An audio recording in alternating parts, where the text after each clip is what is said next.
is springtime up here in Cincinnati and most places across the United States. I mean, you can't tell. The temperature's 50 degrees, but supposedly it is springtime.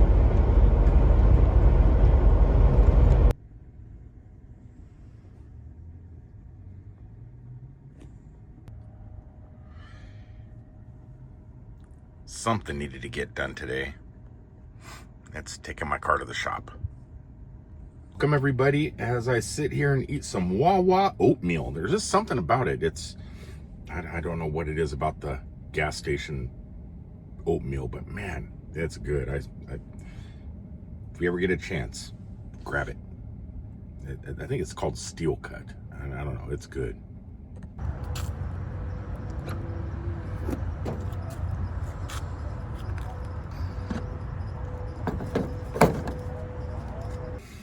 So last week I had the $1,300 tow hitch package installed on my car. Tesla sent out a service guy to my job, my trucking company, and did the job on site, which was really, really great. But when I went to hook up the RV and tow it to the new campground, the trailer lights didn't work, the brake lights didn't work, nothing worked. And I don't know what the issue is. I looked at problems on YouTube. They're saying because it's a 16-volt battery instead of a 12-volt battery under the hood, that messes with trailers. But that was like 2 years ago videos, 3 years ago videos. And even in those videos, I said it's probably going to be fixed with the software update. Here it is 2 or 3 years later. I'm hoping that's what the issue is, because I don't have, like I said, I don't have the lights. So I called for a service. They were sending the guy back to my work to check it out, why it's not putting in electricity to the trailer stuff. And then they sent me an email that says we have to cancel your mobile service. We need you to come into the shop.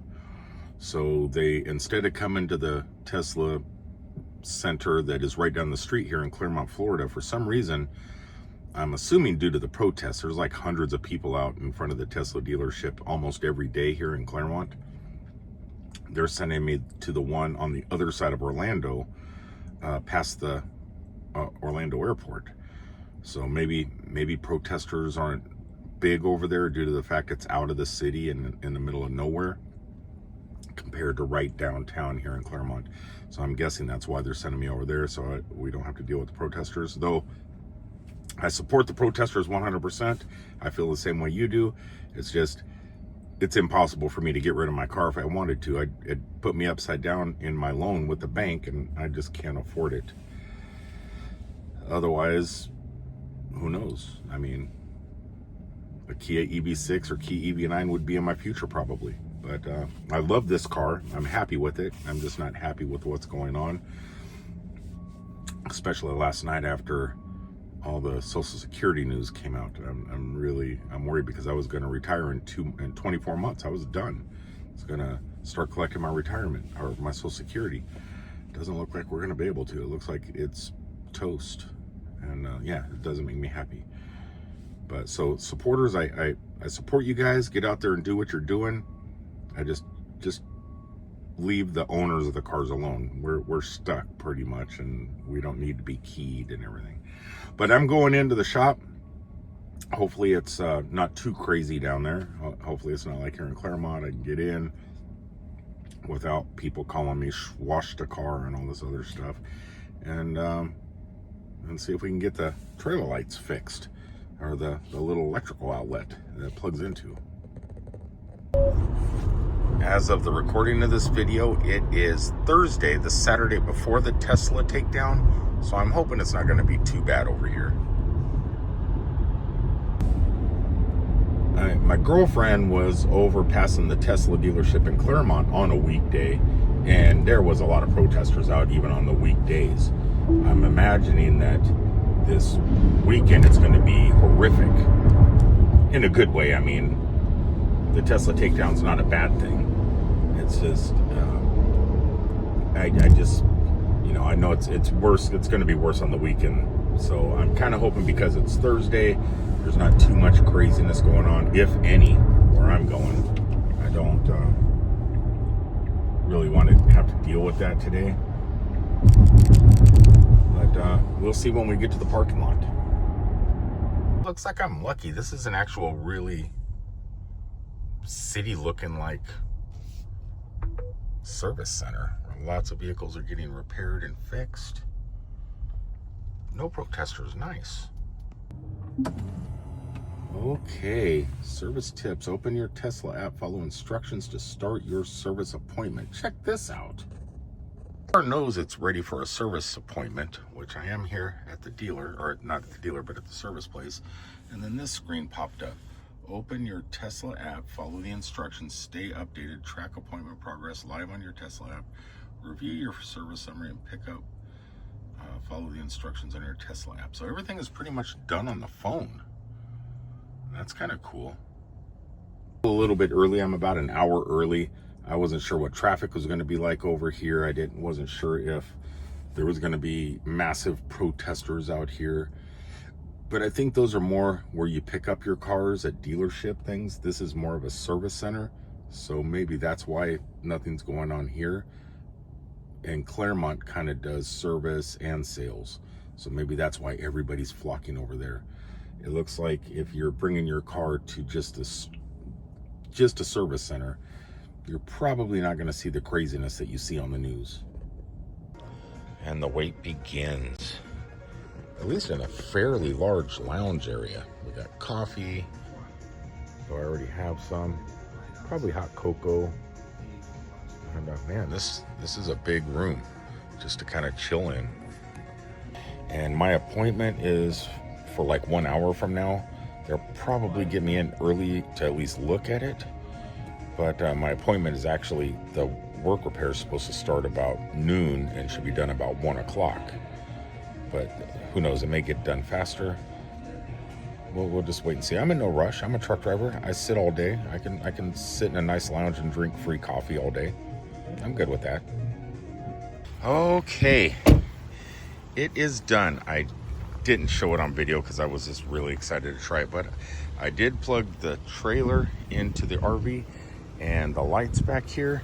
Everything worked. The four-way flashers, the turn signals, and the brake lights. Everything worked. So we are good to go. And I have a few thoughts about the service compared to other car dealerships like Kia. That was an incredible service experience. I've never experienced anything like that. We have a Kia EV6 that was in the shop for like 7 weeks for an ICCU unit or something like that. And my Nissan Leaf, just for a service, it was a pain. But this here was a great experience. I just got there. The computer on the dash told me exactly what I was supposed to do. Open the phone app, click arrive. And then once you do that, you go sit down. It tells you we got coffee, we got snacks, just relax. When you're done with your service or maintenance, you'll receive an email or a message on the app, and you just go out to the parking lot, hop in your car and leave. You don't have to say goodbye, thank you, or nothing, even though I did. Everything just went so smooth. And yeah, not only did they fix it, the issue, I guess it was a bad unit that the guy installed. They replaced it real fast. I also got a crack on my roof, in the glass on the roof. And they couldn't find a rock chip or anything like that caused the upper layer of glass to crack. So they're going to make an appointment for me at a later date to go in and get my glass replaced. And it doesn't take them, they have everything in stock. That's the, with Tesla, with Rivian, with probably Lucid Air, having companies that don't have to cross borders and numerous times and then get their cars put together here in the United States with all the parts from everywhere else that cross borders. But everything is made here, created here, and the warehouses are full with the stuff. It's so nice to be able to go in knowing they have whatever you need. It gets repaired really fast. It's kind of like Apple, excuse me, it's kind of like Apple phones compared to Samsung. Samsung phones we've had to ship back overseas to get, especially the flip ones when the screen crease in the middle cracks and stuff. We've had to send it over And they go, oh, there's nothing we can do. Samsung, why don't you have places here? Google, with your Pixel phones, have brick and mortar stores with all the parts to get those phones fixed. And that's kind of like what these car dealerships are. Not dealerships, but service centers like Rivian and Tesla, and like I said, probably Lucid Air. It was such a good experience. It was, yeah, with all the political problems with the cars right now, yeah, I get that. I get the political issues. But there's no denying that the experience of owning one is, it's miraculous. It's like life-changing. They got it down perfect for the customer.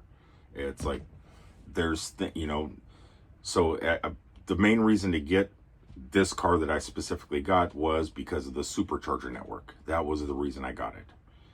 Yeah, other cars can use it, but they have to kind of jump through hoops a little bit. Or ours, you just walk up, plug it in, you're done. No, you don't have to do anything. That was the main reason I got it.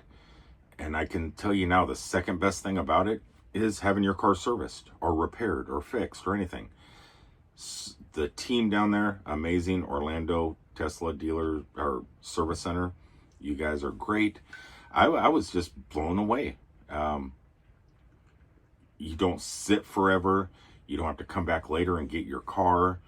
You don't, with the roof, I guess with the roof, it's like an hour job or something. You can go get some coffee. They got coffee, everything else. You come back, your roof is repaired. And everything is just done like that. It's just, it was a great experience.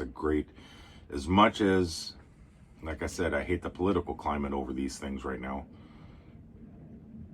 Man, it's just a breath of fresh air that I don't know why I didn't get into it back in 2012, 2013, why I waited so long to get one and jumped on cars like the Nissan Leaf, which is a great car. I love my Nissan Leafs and I love the community. But there is something to be said about having the charging network and the service repair centers work so smoothly. And I don't regret my purchase. I'm not happy at the moment, but not with the car, but with everything that's going on, But I'm like stuck. As a Tesla owner, you're just stuck in the middle of wanting to do the right thing and know what the right thing is, but it would be, unless I got a Rivian or Lucid Air, would be the only other cars I would jump on, I think, at the moment. The Kia service centers suck. The car's good, but the service centers suck. And then you're stuck dealing with Electrify America and everything else. It's just like, I not that you wouldn't be with Lucid Air, but Rivian has their own network also, charging network. So as that rolls out, that's going to be a great option. But it's just, I think those are the only two cars I could justify owning other than this car. I just can't afford it as a truck driver, gig worker, full-time RV living person. I just couldn't do it. So I'm pretty much stuck until this car gets paid down quite a bit, and then I'll think about it. Would I buy another one? I know I wouldn't buy another Tesla. I wouldn't. My next car would not be a Tesla, just due to the fact of what's going on now. But at the moment I can't get rid of it, and I don't really want to because it's such a good car. But my next car, if I ever have to get another car, would probably be a Lucid or a Rivian, whatever is available in the future when I can afford one. Just depending on if I'm going to have my Social Security checks come so I can afford one, because that's the only way. I'd have to use my Social Security to buy the car. I don't know how that's going to work. But yeah, great. Had a great time today. And thank you, Service Center. I know you're not part of the problem. And you guys do a great job, and keep it up no matter what happens in your parking lots. And that's all I can say. Just know that you're doing good for your customers, and forget about what's going on up north in DC. Peace, everybody.